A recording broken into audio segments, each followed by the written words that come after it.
Good morning students. Sit down. పొద్దున్నే ఎందుకు పెడతారా కాలేజ్లో బాబు? మధ్యాహ్నం పెట్టచ్చు కదా. బుక్స్ తీయండి. అనాటమీ చెప్పుకుందామా? బా ఇదంతా కాదులే కానీ ఒక ఇన్స్టాగ్రామ్ రీల్ చేద్దామా?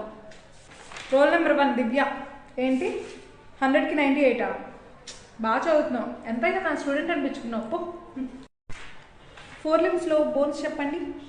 స్కాప్లా, హ్యూమరస్, రేడియస్, అల్నా. అబ్బా పొద్దు నుంచి లెసన్స్ చెప్పి బోర్ కొడుతుంది. త్వరగా మెస్కెళ్ళి తిందామా? ఏంటి ఇందాక నుంచి చూస్తున్నా? ఈరోజు బర్త్డేస్ ఎవరీ లేవా? ఒక్కళ్ళు కూడా ఒక చాక్లెట్, కేక్ పీస్ ఇవ్వలేదు. ముందే చెప్తున్నాను, మీ బర్త్డే సండే అయినా సరే నా చాక్లెట్స్ మాత్రం నాకు తెచ్చిచ్చేసేయాలి. ఏంటిది నాకేనా? మళ్ళీ నాకు వీడియో తీసుకోలేదు. అవును మర్చిపోయా, మీరందరూ నన్ను ఇన్స్టాగ్రామ్లో ఫాలో అవుతున్నారు. అసలు మీలో నన్ను ఇన్స్టాగ్రామ్లో ఫాలో అవ్వకుండా ఒక్కళ్ళైనా మిగిలారే అనుకో, అందరినీ ఫెయిల్ చేసేస్తా.